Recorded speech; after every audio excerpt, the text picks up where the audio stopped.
At 27 weeks pregnant, I got a really big knot in my right breast. I went to my regular OB appointment, and she said, I don't think it's anything. I think it's a milk dud, maybe some mastitis, but I'm gonna go ahead and send you to a breast surgeon since you have been worried about this.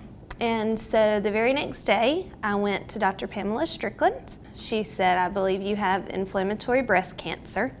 It ended up being stage 3. She said, I'm gonna be honest with you, it's the worst kind you can have. She said, but you are not gonna Google anything, because if you have any questions, you're gonna come to me. And I'm gonna be honest with you, and I'm gonna tell you, and we're gonna walk through this together. So we went to Dr. Davidson. As soon as I walked in the office, he just gave me this big, huge hug. And he said, you're gonna be my little cupcake, and we're gonna take care of you, and we're gonna take care of that baby, and everything is gonna be fine. So we felt very confident being with him, for sure. We did check with someone who works at MD Anderson to compare the protocols. They were the exact same.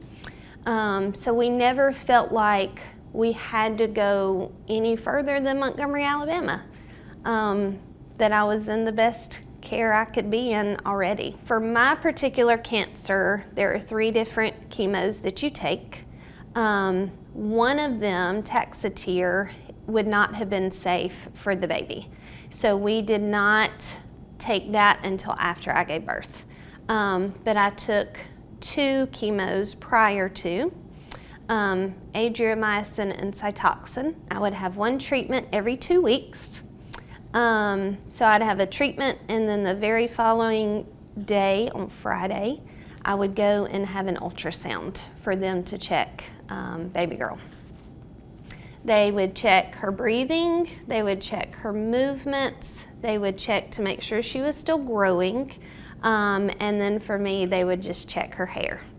I was very clearly balding, and very bald by the time she was born, but in my mind, if she kept hair on her head, then the chemo wasn't touching her. And that was just the little bit of, I don't know, the little bit of joy and hope that I needed each week to just keep going. Annaline came at 39 weeks. The doctor said, Matt, come here, I want you to see this. And I said, you do not get to have secrets while I'm sitting here delivering this baby. And he looked up with tears in his eyes. He said, baby, she's got hair. And so it was just one of those moments where the nurses at Baptist East and my doctor we all had a moment of crying and praying thankfulness, and it was a sweet moment for sure. When it comes to the faith of it all, and there is a picture that I have that will forever mean the world to me, but there is a picture where she is laying there and she looks up at the camera and she goes, okay. And it's one of my favorite pictures, because it was like God saying, see, you're gonna be okay, and she's okay.